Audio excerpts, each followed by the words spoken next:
And the next topic that we're going to start to get to is going to be our player list. All right. Hello. All right. Part 1 of 5. We have 5 lists coming up. We have many more eventually, but this is going to be part 1 of 5 of the 2020-2021 top 25 position list for each position in the NBA, starting with centers. We're going to start, obviously, number 25, get right into it. Who did we vote at number 25, Alex? Well, I'm going to tell you one thing who we didn't vote at 25.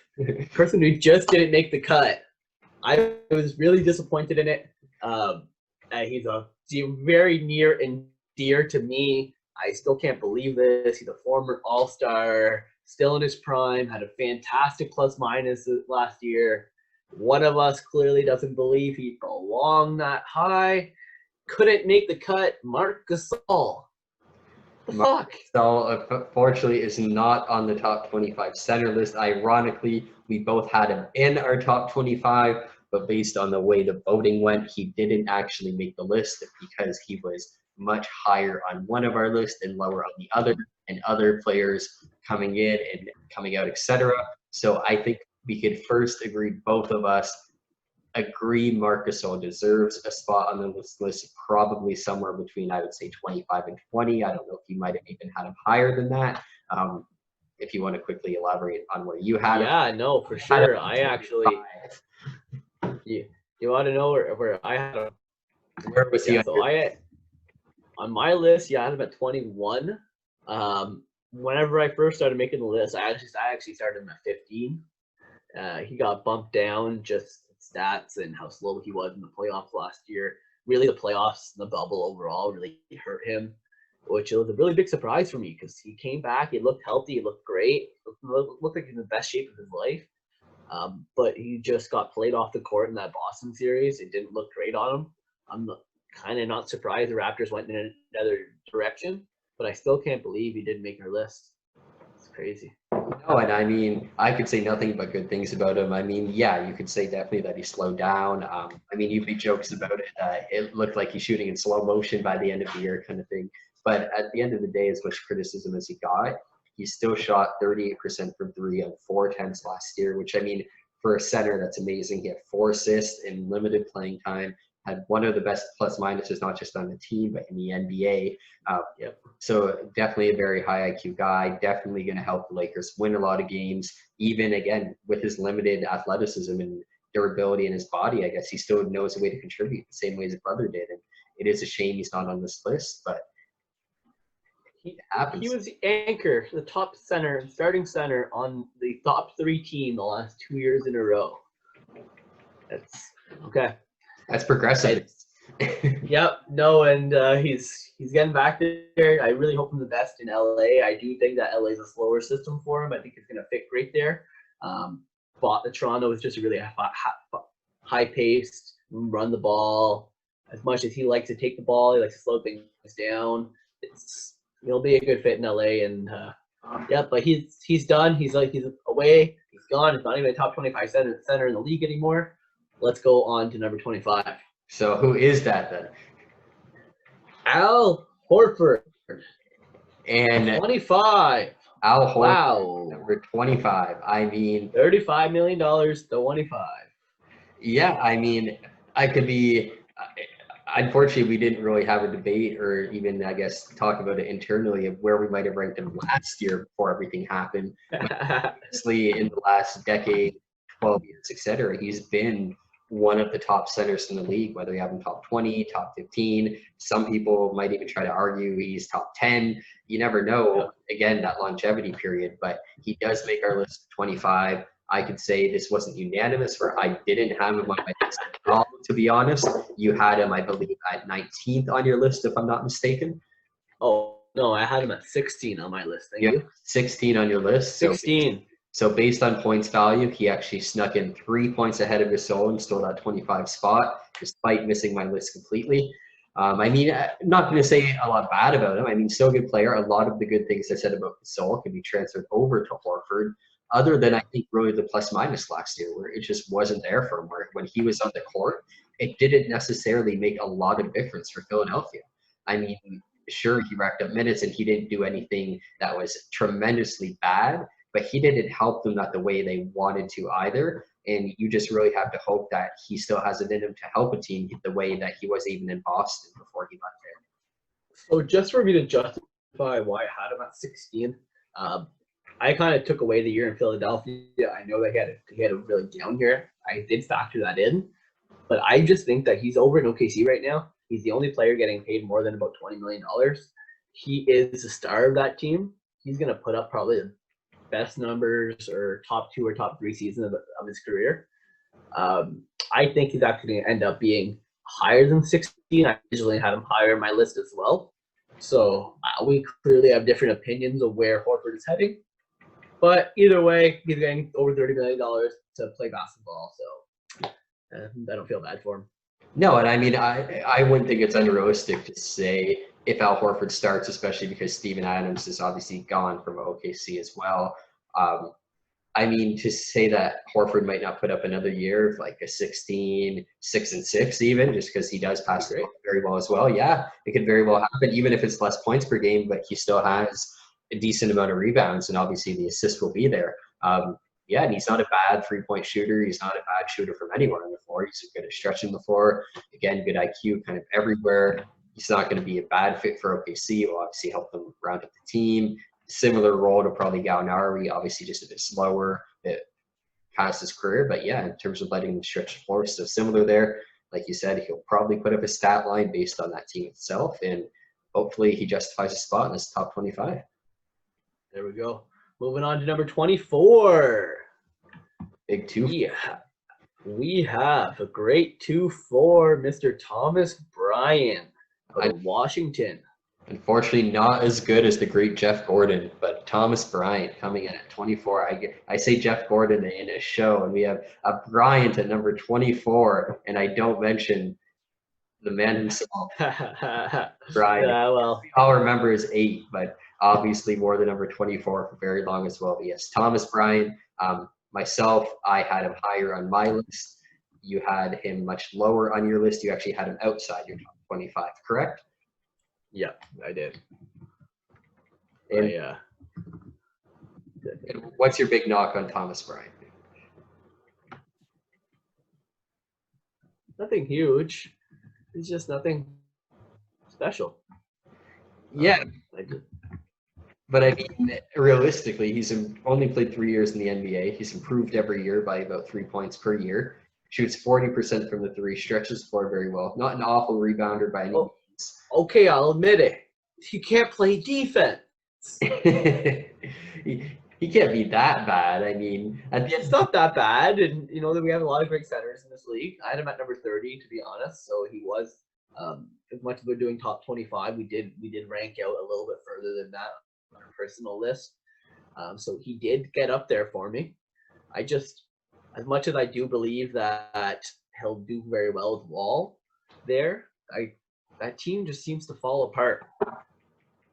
I just very much, again, just based on his progression, it very much seems like at the very least he put up at least 3 to 4 more points per game, and then at that point it's going to be a 16-8, 16-9, 17 and like around that range, where there's going to be people who, like you said, are obviously Washington fans who are probably arguing he's an all-star, probably won't be.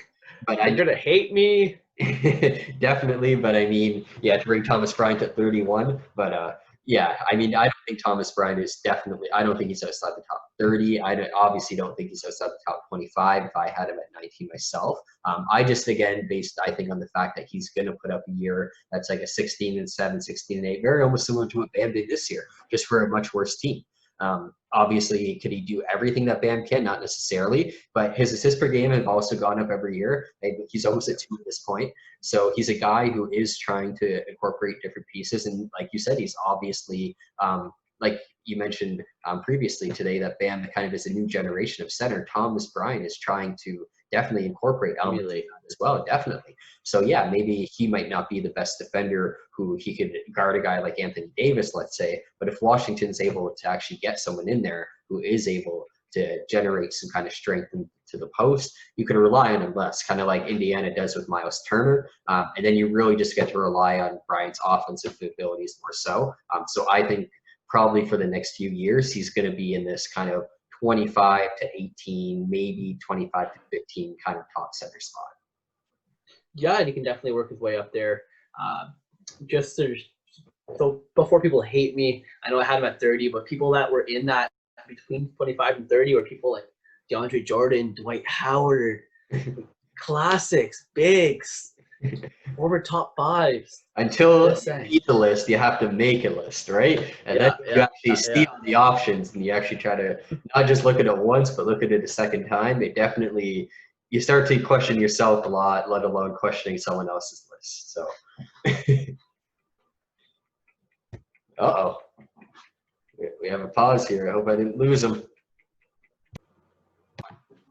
All right, next on the list, who do we have? Number 23. Steven Adams.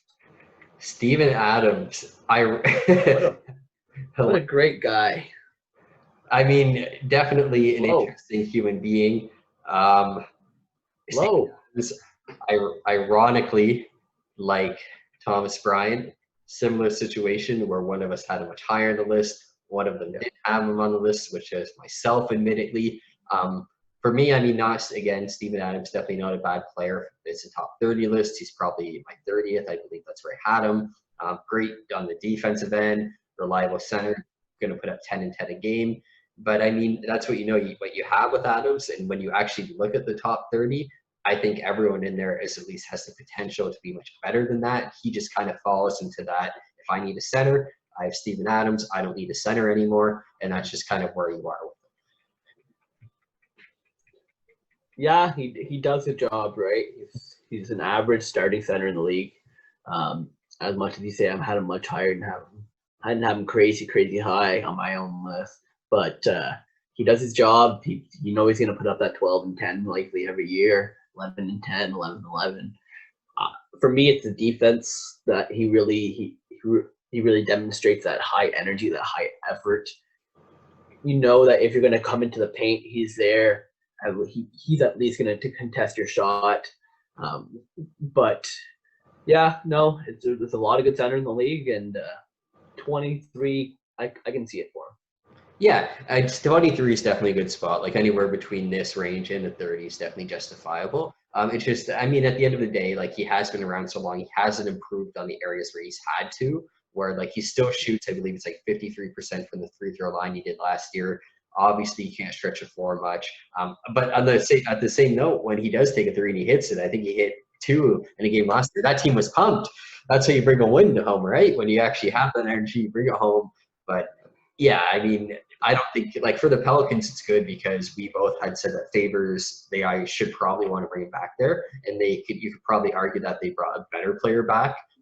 Maybe not a much better player back, but probably at least a point and a rebound player guy who is probably at least as good, maybe a bit better on the defensive end as well. And obviously has a kind of culture and energy to him as well, where Derek Favors is more kind of that soft and quiet guy. And maybe this is what the Pelicans need. Well, we'll see. And good luck to him this year. And he'll do his job at the very least. He definitely will. At number 22, we have TT, Canadian boy, Tristan Thompson. What do you think? Tristan Thompson, again, I think 22 is a pretty good spot for him. I can't remember off the top of my head the exact spot I had him. I don't have my list open at the moment, but I definitely feel like I had him in that range kind of thing. Yeah. And I mean, with Tristan Thompson, when I first like to think about Tristan Thompson, there was a previous video where I knocked on him a lot. At the end of the day, it's really just that one off year he had where he went down to, I think it was 5.5 points per game and a couple rebounds per game as well, where for whatever reason, he just didn't have the production. But otherwise, he's been a very consistent, like Steven Adams, 12 and 10 guy. But the difference that makes him a bit better than Adams is he actually can stretch the floor a bit. He's been getting better and better at it. His 3-point percentage last year, even though he does take a lot of them, wasn't bad by any means. He's getting better from the free throw line. He obviously has improved a lot as a defender. He's one of the best defenders there. He's a great rebounder, pretty much as good as Andre Drummond was for them, who Drummond's the best rebounder in the league. So Tristan Thompson, overall, as a center, the things, if you're an old school NBA coach, very, very good center. Can't agree more on that. Good old Canadian boy. We have great love for him here. I actually wish he could have been even a little bit higher, but you'll notice that we move forward on this list that it's pretty heated position. It definitely is. I mean, it's going to be a great fit for Boston too, for Tristan Thompson, right? Sure. He's going to get exactly high energy. Yep. And he's going to get the ball, right? Not just in terms of getting the ball to put in the basket, in terms of being able to actually have the ability to use his rebounding skills. I mean, yeah, like I said, he might be as good of a rebounder in Drummond, and they both did have about 4 offensive rebounds, let alone the defensive rebounds they put up per game. So yeah, Tristan Thompson's still grabbing the ball, but now he doesn't have to compete with Andre Drummond, where he could just truly be that ball hawk guy again. And I think it's going to be great, especially if he could develop his passing. I mean, if he could be like that Dwight Howard back in the day, where they kind of just stretch the floor and Tristan Thompson just grabbing the ball and just dishing it back out to guys. I mean, that would be amazing for Boston. And that's why they brought him in, right? We all thought he'd be a great fit there. We still do. Clearly, I actually think he used to be even a higher ranked player than this, maybe back in his Cleveland days. But the fact that he's still up there, even though his skill set, he's improved his skill set quite dramatically over the last couple of years. He's still a great player.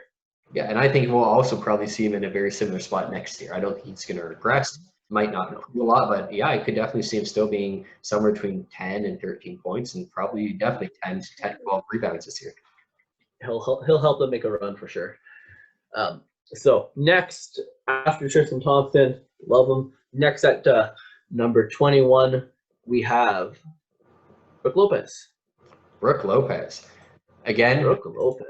To me, a very fair spot. I had him not much higher than Gasol, who, again, I mentioned I had him ranked at 25. I mean, Lopez offensively obviously does a lot of similar things to Gasol, but he does lose some things. But the fact that he has so much more point production just obviously makes him, at this point, a more valuable center than a guy like Marc Gasol. But like overall as a player, yeah, you could maybe still make arguments that you'd rather have Gasol on your team. But if you need a guy to get you a couple more wins on a bad team, Brook Lopez is probably that. He's proven that he could consistently be a 20 and 10 guy, no matter what team he's on. He can hit the three. He's hit threes in clutch situations as well. So I don't know what your opinion is for Brook Lopez, but I think that 21 spot's pretty good for him. I don't think it's over or underrated. No, I completely agree, and we both had him very, very similar there. So it's that's something I can definitely see him being for the next. He'll do his job in Milwaukee, and that's all he's asked to do. He's always done what he's asked to do, and he'll just keep going. Yeah, and I mean, obviously loses a bit on the defensive end, not the best defender, but at the same time gets a bunch of blocks because he's just huge and his wingspan is ridiculous. So he might not be the fastest guy, but he definitely still holds his own in the paint. Like you said, definitely does what he needs to in Milwaukee. Like Tristan Thompson, definitely going to keep doing what he has to. Just puts up a few more points. And that's all it comes down to, really. He's transitioned his game, and he's really built the 3-point into his arsenal. And he's become the perfect center for Milwaukee. Yeah, I mean, to have a real 7-footer too who could shoot the three is different than just a guy who could stretch the floor. He is a true 7-footer, and he can shoot it pretty well at that too. Yeah. No, that's completely agree on that one. Next on our list after Lopez, Brook Lopez, former star, at number 20, we have Jared Allen. Not bad for a young kid, 22, 23 years old. Not high. It is, and I mean, especially a guy who they brought in DeAndre Jordan, and they thought that was going to be everything for them, right? I mean, Jared Allen. I mean, I hate to bring up video games, but if you look at his rating in like 2K17, 2K18, he is an atrocious, like kind of Hassan Whiteside story where they just did not seem like they were going to be productive at all, and just over time. 2K20, he was under Jordan. Yeah. Throughout the whole year, he was still under Jordan. Even after all the updates, he was starting, and he was still ranked under Jordan. Jordan didn't make our list. Yeah, no, exactly. And I mean, the thing with Jared Allen is he was very good at just doing, again, I hate to say for center, but doing what was needed of him. He came in, Yep. and when the team just needed some defense or they needed a block, Jared Allen was there. If they only needed 3 points and 4 rebounds, Jared Allen was there for that. He grinded it. He did it for a year. They gave him some more minutes, and he just continued to improve little by little. And now he's an 11 and 10 guy. Who knows if he'll improve much more than that? But how athletic? Could get better. He's young. Yeah, he He's is. athletic. He's Exactly. good. He's very athletic. And just the fact, again, just how athletic he is, we know that he's going to be probably at some point in his career a blocks leader. He could even be defensive player of the year at some point. And that's going to very much justify this spot, maybe even possibly a higher spot where That's speaking high. it could happen, though. Very big future ahead of him compared to a lot of people had on this list. They're a little bit older players. Those players are going to die down, and he's a prime candidate to take over one of those top spots. And I mean, look at who he's playing with too, right? He has nothing but good players to learn from. And he's going to have not only that opportunity to play with these guys, opportunity to grab misses from these guys, to actually clean up. We know they're not going to be scared to shoot offensively. So again, the opportunities will be there on both ends of the ball for Jared Allen. We could see a similar year. We could see a bit better year, but I do not think we'll see a worse year either from him. No, I can only see him going up from this. I can see him in the top 15 next year for sure. Absolutely, especially if he's in the contention for defensive player of the year, which would be amazing for him. And we can see it. No, good luck to Jared Allen, and we hope that Brooklyn keeps him because I think he's a great fit there. Yeah, and they have a good championship team this year. Yeah, if you're him, I guess really the only knack I think I had in my notes of him and all is really just his obviously his shooting, but his free throw shooting at that. Like he's a guy who's going to get fouled a lot based on where he plays and that they know they should foul him a lot. And I believe he was 58% if I'm not mistaken. So if he could just, he's young. He hopefully can bring that up. If that's an only flaw, he's really on the up and up in every other category. And even Jordan at this point, like that's what it used to be, hack a foul at DeAndre Jordan, but now he at least shoots almost 70%. So Jared Allen's definitely an easier thing to develop than a lot of skills. If he puts in the time, he gets up to, let's say, 65% even. It's going to make Jared Allen a much more valuable friend as well. And like I say, he can only get better at this point. So definitely. After Jared Allen, at number 19, we get Serge Ibaka. 19. I know he wasn't a starter, but that's sad.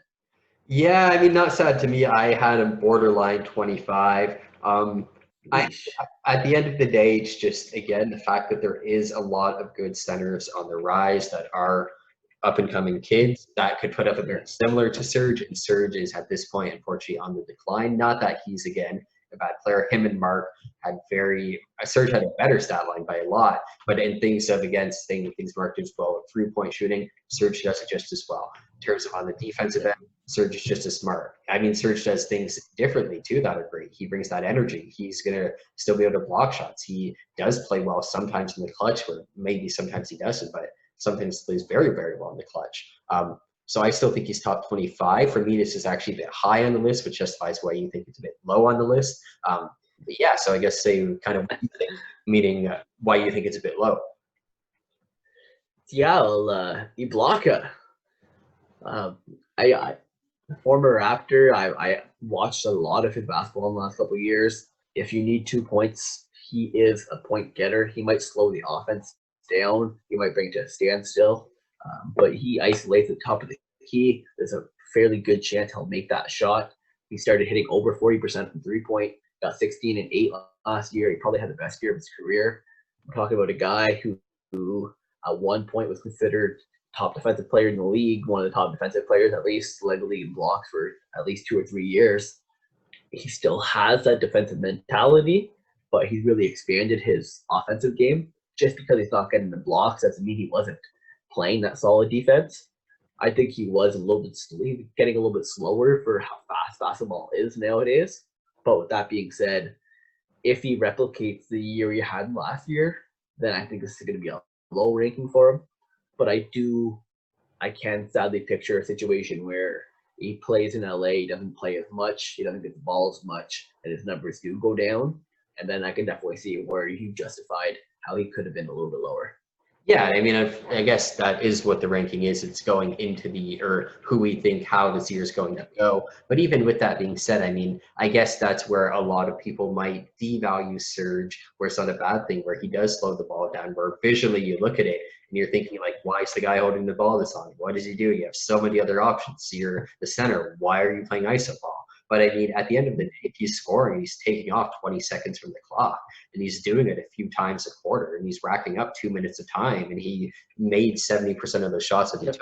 It's not a bad thing. And I mean, everyone is on the Clippers talking about how bad the Harrell loss is, but then when you look at Ibaka's stat line and you look at what Ibaka does and what he brings to the team, it Almost just as good. Exactly. It doesn't seem like Harrell is really Like that better on defense. Yeah, and I mean, he's not going to bring that drama to them as much. Where yes, he does have his own type of energy and drama, but he doesn't have a long-term effect kind of drama that Harrell clearly was bringing to the team. So he very much does replace him. Where there is a good possibility where he might actually have a top 20 stat line for center this year, if, like you said, he's able to continue on the trend that he had this year, where he does get to slow the ball down. He still gets to take his threes. He gets to play some ISO. But yeah, if they're really just trying to use him as a post player, then it's going to be a bit harder for him. Yeah, no, I completely agree. I actually think they're just going to sit him on the 3-point line. He's going to sit there and hit 40%. If Davis is going to play in, even if he's playing with LeBron. Whoa. Whoa. Take that right back. I mean, no, I think he's going to sit on the 3-point line because of Kawhi and George. I think that they're going to really be attacking there. I do think that they're really going to play 5 out. So I think I can see him in a similar role. He has a great relationship with Kawhi. Yes, twice. I can see your chat message. I understand. But I think I think he has a great relationship with Kawhi. I think he's going to really fit in really well with that team. He's going to bring that defensive presence that they didn't have last year. I think he actually brings them into more of a contention piece than Harrell would have, just because they needed that defensive center. They didn't need the extra 4 or 5 points that Harrell would have gotten them. They need that defensive presence that Ibaka brings. So I can definitely see them. This actually helped their case when it comes to defending against Davis, defending against Gasol, even any of those players in the Lakers, which we all know that's the Clippers' only real rival this year. Yeah. Essentially, I mean, maybe if the Rockets turn out the exact way that they're hoping that they end up being a contender to, and say potentially with the Nuggets. But yeah, I mean, realistically, again, it's going to be these two LA teams. And I'm not necessarily unconfident that Ibaka can't just block out Harrell completely and just maybe even play better than Harrell in a kind of head-to-head kind of thing. But time will see. Hopefully that sake it happens. But yes, I did have him lower on my list. I just think there is going to be a lot of guys in that center position who just keep building their potential. Guys like Jaxon Hayes, guys like Mitchell Robinson who didn't make the list, it's going to be hard for Ibaka to keep the spot, but definitely still a very good player, definitely a good option for the Clippers too. For sure. So next on top of this, we do have a player who, based on the last 2 years, Ibaka and pretty much everyone in the last 10 people we said had a better year. But we all know who DeMarcus Cousins is, who he was before his injury. We have DeMarcus Cousins here at number 18. He has potential to be the number 1. He would be probably the number 1 if it wasn't for all his injuries. But it seems low for Cousins. But the guy hasn't played. Yeah, I mean, it's definitely low for the name of DeMarcus Cousins when you want to picture what he did, but it would be like Carmelo Anthony before he suited up for, I guess, the Houston Rockets, where you might want to put him higher, but then again, based on kind of how the last couple of years have went, it's hard to justify top position. You really need to see if he could still hang with those. And I mean, even his last kind of full year with Golden State, he was a 16-8 guy, which isn't bad by any means, but it's not going to put him in the top 10 either. So DeMarcus 26-12 guy the year before that. He was, and then like you said, obviously the injuries happened. Where yes, if it's a situation where if DeMarcus Cousins never had any of these injuries, he could arguably be number 1. He's definitely top 3 between everyone that's on the list. But no, at this point, I mean, he's I think it's a good spot for him, and I honestly think next year we'll probably see him in the same spot because I don't think he's going to play more than 25 minutes per game, and he's not going to really have an opportunity to put up more than 16 and 8 or 16 and 10, which isn't bad, but again, it's not going to have him in that 26 and 12 level again by any means. I don't think he'll ever get to that level again, honestly. Yeah, and it's definitely fair to say. I really hope he does. I think he can because of the potential too. But it really depends on how quick he is. The game's only gotten faster since he's been out.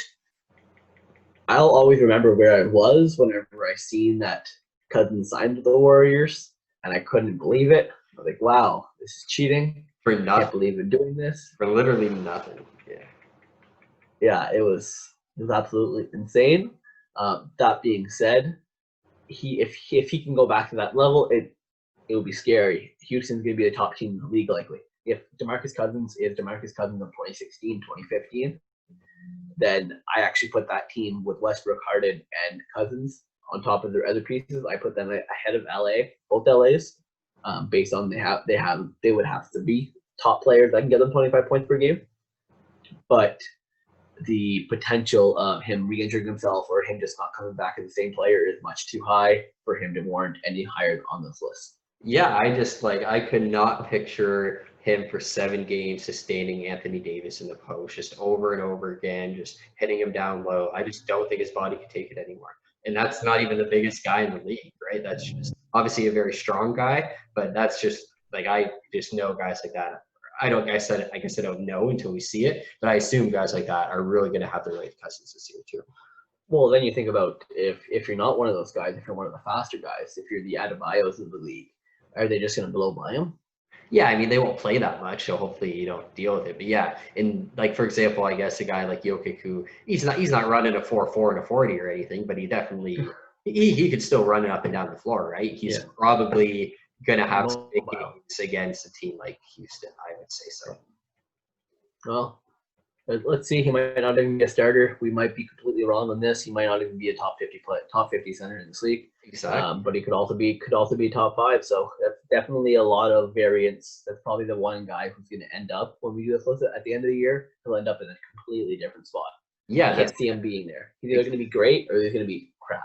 Exactly. That's why that 18 is a good spot too, because it's really just a risk. It's really no one knows fully what he's going to be. You just hope that he's going to be something. So on top of Cousins, we do come in at number 17, something a little more realistic. Cousins would be much better than this player on a given year if he was healthy, but he's had a couple good years, still young. At number 17, we have Miles Turner. Miles Turner, I mean, personally, if you were to ask me maybe even 2 years ago what I think of Miles Turner, probably be even higher on this list. I am very high on Turner as an athlete. I mean, he's been top 4 in the blocks, I believe, 2 years in a row, where he was first in the blocks 2 years ago with, I think it was 1.9 per game. He actually improved on that and ended up finishing 4th last year. For me, the big knock on him, though, is the offensive rebounding, where I know that he does sit at the three-point line a lot. But among centers, I believe he was 57th in offensive rebounds. There was guys. Sabonis. Yeah. Demonte Sabonis. He should be playing center on that team. Turner probably shouldn't be there. They're playing 2 bigs, and Turner's getting the odd man out. But even then, I mean, in Cleveland, you saw Thompson and Drummond at least being able to put it. There's no reason, even if you're playing at the three-point line for the most part, you should have less offensive rebounds than Ben Simmons if you're Miles Turner. Then again, if you look at that list, the guys who are above Turner, even in like backup center roles, again, he's 57. He's not like 20 feet or something. He's 57th in offensive rebounding among centers. That's not, again, not the NBA either. That's just among centers. So he got 1.7 offensive rebounds per game. And I mean, he's one of the best athletes at center. So that's, to me, the huge knock on him, where, again, you need to understand where even if you're playing at the three-point line, you can still crash the boards. What's stopping you?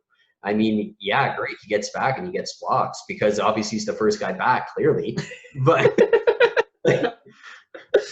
yeah, he is a great athlete. Won't take that away from him. Could shoot the 3 good. I just hope he rounds out that element of his game, really, I guess. I love how much you were shitting on him there, and I was the one that had him like 5 spots back.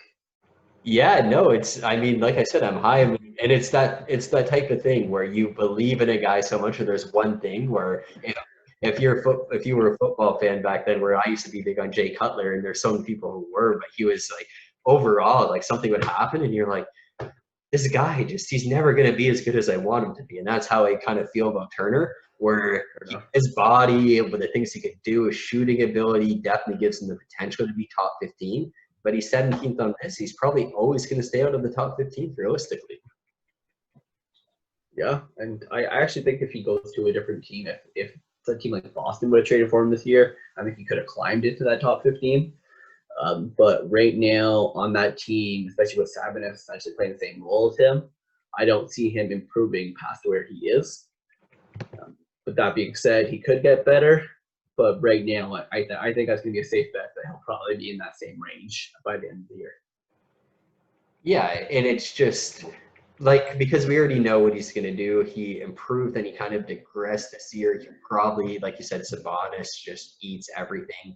And I wouldn't be surprised if he got traded at some point either. It almost sucks that a team like the Magic have Vucevic because he'd probably be a really good fit there. But yeah, I wouldn't be surprised at all if Miles Turner gets traded by the end of the year either. Well, we'll see. We'll watch and check out, and that's probably one of the people on our list that had the highest chance of getting traded, or one of the highest chances. Definitely. At number 16, right on top of Miles Turner, we have a young buck out of Chicago. We got Wendell Carter Jr. Wendell Carter Jr. If I'm being completely honest, when I first made my list, I had him in my top 5. And I only did that because I know his potential is so high. But then considering the fact he's only played 43 games, I couldn't justify him on that list against guys who obviously have a much established reputation. But I think making a list in 3 or 4 years, Wendell Carter is definitely going to be in the top 5. And I guess it's easy for guys to jump the gun on him, but he's already, I mean, his rookie year, he is already playing more minutes than most of the centers in the league. He's playing about 30 minutes per game, which is great for a center. He already averaged a double-double. It's just, like I said, just putting in more games, proving his body of work, improving little by little, and he's definitely going to be a top 5 center at some point. Yeah, I can definitely see it as well. I see a very good comparison between him and Ayton. Ayton being in the second, going into his third years, just finished his second year, did 1 year ahead of Wendell Carter Jr. I think that Chicago's low record last year didn't help his cause. I actually only had him at 24 on my list. I clearly had a little less hope, or a little less respect for his numbers, I guess, last year. Which for me, he put up numbers wasn't on the greatest team in the league. That's what the makers between him and the few people that were right underneath him was that they came from these such high level teams that they were a part of, and Carter Jr. just hasn't proven that to me yet. With that being said, I think we're going to see it in a later video. Ayton probably will end up a little bit higher than Carter Jr. did. Clearly, we haven't said Ayton's name yet. He probably is a little bit higher. I'm not sure where he ends up being ranked in this list so far. But if Carter Jr.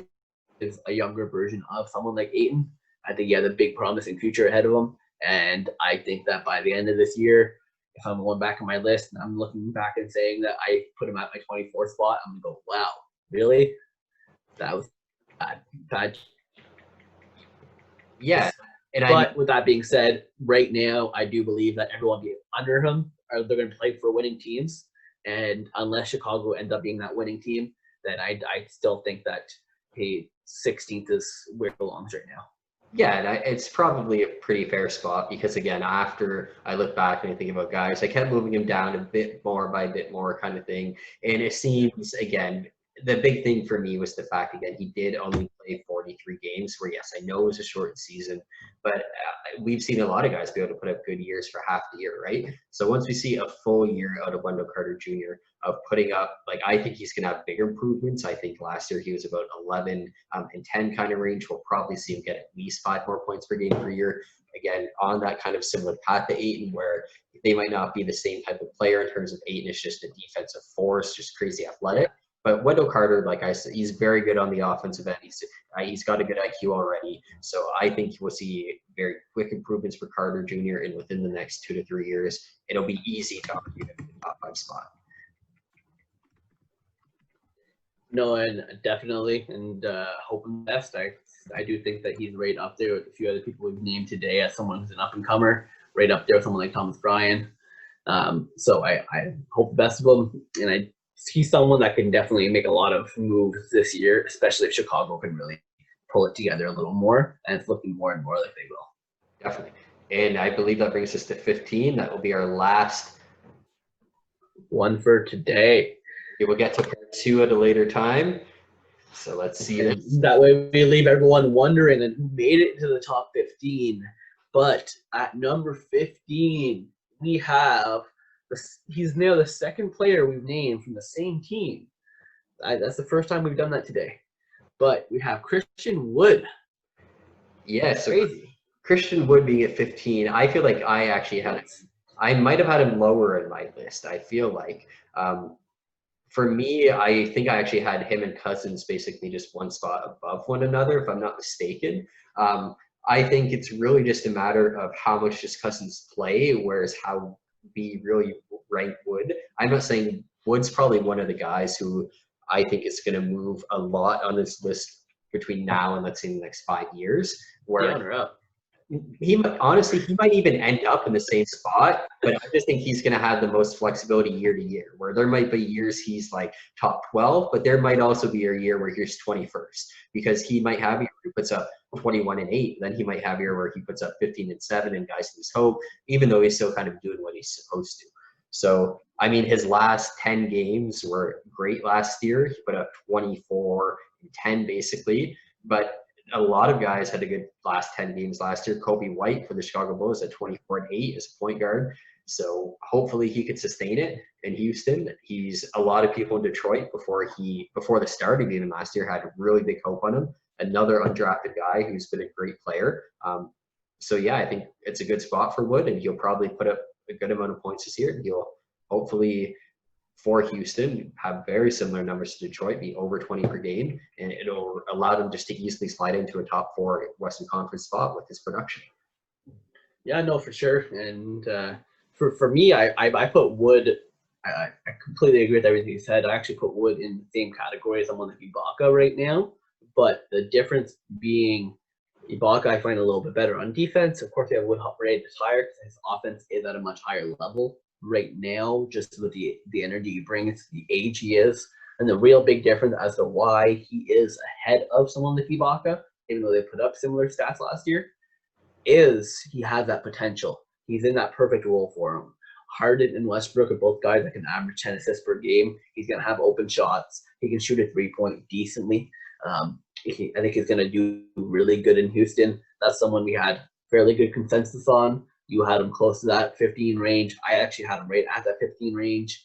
So that's someone that we both believe that he can make changes. Hopefully it's for the better, to be honest. If he doesn't end up as he was playing the last month of last year, then he could actually go down on this list just as much as he can go up. He definitely has a lot of room for improvement, and a lot of room for him to also potentially let people down. If he does, at least he got paid first. But I do think that was a great pickup by Houston. I think that him and Cousins, he might actually be moved to power forward if Cousins does come back and play significant minutes. But I think that that's a great center lineup between him and Cousins. Yeah, and I mean, that was a big discussion, a hard point for us too, where Christian was a power forward and center. And yes, if DeMarcus Cousins has a very similar year to Golden State, where he plays 25, 27 minutes per game, he's going to be starting center. Christian Wood will be power forward. And it does make this pick obviously a bit less relevant, but we're obviously assuming, based on the minutes Cousins getting and the kind of the flow of the rotation, will start, or maybe not start center, but he will play center enough. Yep. If Cousins does have an injury, Wood obviously immediately starts into the center. So we justify him as a center A for that. But yeah, definitely very versatile for the Houston Rockets, even before the last 10 games. Like year round, I believe he was about a 13-7 guy, which again, very similar to Thomas Bryant. The main difference is, again, Thomas Bryant didn't have a breakout like Christian Wood did. So if we're ranking Thomas Bryant in the top 25, even if Christian Wood doesn't do what people are hoping his potential could be in Houston, probably is still a top 25 center, at least a borderline. Yeah, no, definitely. And I think he's proven that body of work at least over his year in Detroit last year. He's proven that he's worth that contract. He actually got less money than we were originally thinking. We thought he would get even more money than his 41-3 year. So clearly we do have a high opinion of him. He's really proven to deserve that high opinion to a certain degree. Like you say, even if he does digress a little bit, he'll still be a top 20 probably center over the next 10 years. He's still a young guy. But what a good up-and-comer, though. Such good undrafted guys coming through. Really goes to show that these teams are developing great players. Wood wasn't always considered this top-notch prospect. And the fact that he's now considered a top 50 position in the NBA is just fantastic. Definitely. And I guess before we get going, before we cut the video, so far through the list 25 to 15, who do you think has been the biggest surprise? Either someone missing the list or someone who's on the list that you think was just way too high? I mean, obviously we had our big discussion about Gasol at the start, so we'll talk about him. Before we say that, I have a brief thing. I'll say Aron Bayes, I think, is a guy we both had, I think, at 26 or 27. So a guy, again, who just missed the list, and we obviously know that, so I don't think it's a big surprise he missed the list, but we agree probably a top 30 center, at least for Baynes. But I guess who else would you say either maybe deserved a spot or definitely maybe didn't deserve a spot on the list? Yeah, so my first one, I know we already talked about Gasol. I was going to say Gasol again, but for me, it's DeAndre Jordan. DeAndre Jordan, the guy is still averaging a double-double. He's still providing one of the best defensive interior presences in the whole league.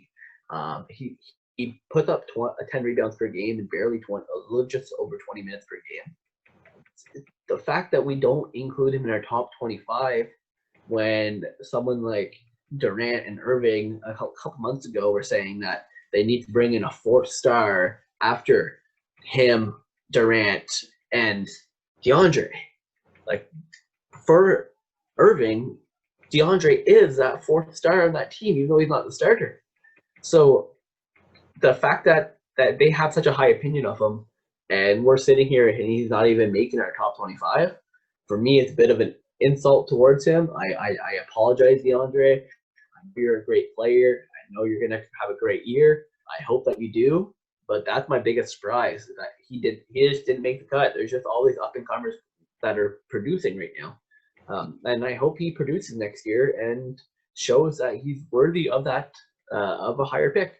Yeah, and I mean, ironically, that was a guy who very last minute I actually took out of my top 25. I had him and Jared Allen actually ranked very similar in the way I had Wood and Cousins ranked, where they are very hand in hand, where they're very replaceable. The big thing that turned it off for me was DeAndre Jordan. As much as his stat line has always been very similar and consistent, he's always been one of the best field goal guys percentage-wise, and that did go down a bit last year. And for his first year last year, he actually did have a drop in points. And I feel like a guy like him, when you actually start to have less production and you are shooting so close to the hoop to begin with, you are starting to enter decline. But at the same time, like I said, he has improved his free throw shooting. He's at 69% now. Is very, very interchangeable with Jared Allen. If Jared Allen goes down, DeAndre Jordan's probably putting up a double-double most games. And even then, realistically, his stat line was probably only so bad because I feel like there was a lot of games last year where DeAndre Jordan had 2 points and then 16 rebounds. But then the next game, he easily just had 12 and 12. And it just happened where he necessarily didn't get the looks in Brooklyn for whatever reason last year. But yeah, it's definitely a shame for him that he has fallen so hard in so many people's opinions, including ours. But it's no, I wouldn't be surprised at all if anyone commented saying they were upset, if anyone could justify him being there. Because like I said, about 15 minutes before I sent you my list, I had him in my top 25. And I had him in my top 20. For the longest time, I actually had him just over Allen, to be honest, just based on his defensive presence, just based on the history, the length of his career, what he's shown, what he can do on a playoff contender. He didn't play in the bubble last year, which I think was a big hit on him. It is likely why he didn't showcase while everyone was watching every single basketball game. He didn't have the chance to showcase just because he opted out. That's not a hit against him. He's still a really top-notch player, but I just couldn't put a backup center on a team that didn't have the top-notch year last year overall. I just couldn't put him in that position to get any higher. I hope he proves us wrong. I think he very, very easily could. A lot of people are probably sitting there being like, "You guys are fucking idiots." But let me know what you think. Hit us up in the comments, and we'll have a discussion about this. Yeah, and I mean, I guess it's funny too that Cousins misses 2 years, and we're still so high on him that we put him 18, and then DeAndre couldn't even miss it. I guess just for cutting a couple guys, I was a bit higher on. Yep. I had Mitchell Robinson in my top 25 at 25th. He just missed the list as well. Just a guy for the Knicks, very reliable. It's gotten better every year and year. I think he probably gets about 12 and 10 this year. Jaxon Hayes, another guy who, if Steven Adams isn't exactly what they want New Orleans, or they just need more offense for center, I think Jaxon Hayes is probably the option moving forward in New Orleans. So sometime, whether it's in the next year, or sometime in the next probably trio of years, I think Hayes is going to make this list as well. Yeah, and if they didn't pick up someone like Adams there, he probably would have made my list. I think that the fact that we know that these players are going to have a different role in these upcoming teams next year is really what heavily influenced. Even someone like Derek Favors, the guy had a fantastic year the last year. Yeah. He played his defense. He got his rebounds. He hit a few shots that they needed him to hit. He had a great, fantastic year. He didn't make it the top 25 on either one of our lists, mainly because he's going in up Gobert. And we're talking about a Utah team where he was a power forward for 6 years, a starting power forward, and they got rid of him. He hasn't played power forward since, but he was a guy in Utah that was fairly respected that could go back into that power forward role. But right now we think of him as a center, and as a center behind Rudy Gobert, who plays 32 minutes a game, which means it's only 16 minutes, 18 minutes for Favors. And how about Dwight Howard not making the 25? Do you think, like, at the end of the day, like, minutes-wise, he still put up 7 and 7, but is it just, do you think, the fact that his body just can't sustain really a full game of basketball that pushes him out? Or do you even think Dwight Howard playing 30 minutes would make the top 25? I think Dwight Howard playing 30 minutes a game would definitely make the top 25. But with that being said, that's if you can sustain it throughout the whole 30 minutes. If you haven't seen that in the last couple of years, before last year, though, he still was averaging over 25 minutes per game. He still was averaging the 12 and 13. He still was a top 5, top 10 rebounder in the league. He played his role to a T. That's all they needed him to do in LA. I think he's probably going to prove us wrong this year. Probably want to be one of those guys that, especially if something happens to Embiid, if Embiid gets hurt, that Philly team, if Howard is in the right mindset, could still be a contender, could still be a top 4 seed in the East. So I really do think that there could be a few things that can happen this year where Howard makes us look like a bunch of fools. He's a future Hall of Famer. I've talked very highly about him his whole career. I loved him since his early days in Orlando. Still call him Superman every now and then. I hope he proves us wrong, but he is the big thing with Howard. He just barely made the cut. He just missed the cut on my end, but it's his age. His age going to, again, back up Embiid. If Embiid is healthy and plays every game, which has never happened, but if it does happen, then we're barely going to see Howard hit the court. He'll probably end up with 6 and 6, a little bit less than last year. If it does happen where Embiid does get hurt, though, then I can see in the games that Howard will be starting, that he's actually getting 12 and 15, even 12 and 13, something in that range. I think he'll have a great stat line when he starts. That tells me Embiid isn't in the game, but overall he'll play his role he needs to, but he doesn't need to play that role. No, that's probably what's going to happen with the 6 and 6. But like you said, if someone's injured, he might come in there. He might somehow That's have right. a line where he deserved the top 25. And I mean, Yep. funny as it is to say, I said the other day that he has improved his shooting. I saw when looking for this list, I believe his 3-point percentage, he only did take, I think it was 0.1 attempts last year, but it was 2/3 of them he did make. So when you need Dwight Howard to make a three, at least he could do that now. So Oh, he hit it last year. LeBron got pumped. that's what I Seen mean. that video. Went viral. That's what I mean. So he's a smart player at the end of the day. That's the overall point of a guy who takes the three when he feels like he could actually make it. He doesn't take a lot of them versus a guy who takes 1 or 2 a game. He has 20% of them. So Definitely. Well, good luck to everyone who was the honorable mention. Make our cut. Prove us wrong. Do that. Everyone else is watching right now. We have 15 people left. 14 people left, I should say. Yeah, that's how math works. Okay. But check it out. See who you think. Let us know if we had good picks here. And yeah, we'll get to the next part of it soon. I haven't seen it yet myself. I'm curious to see who got top 5. Definitely. We'll definitely see if there's a lot of changes. I'm hoping, obviously, my number one is the right number one. It's how we all have to be with our own bias. Definitely like, comment, subscribe, see what you can do, and we will see you all next time. Peace.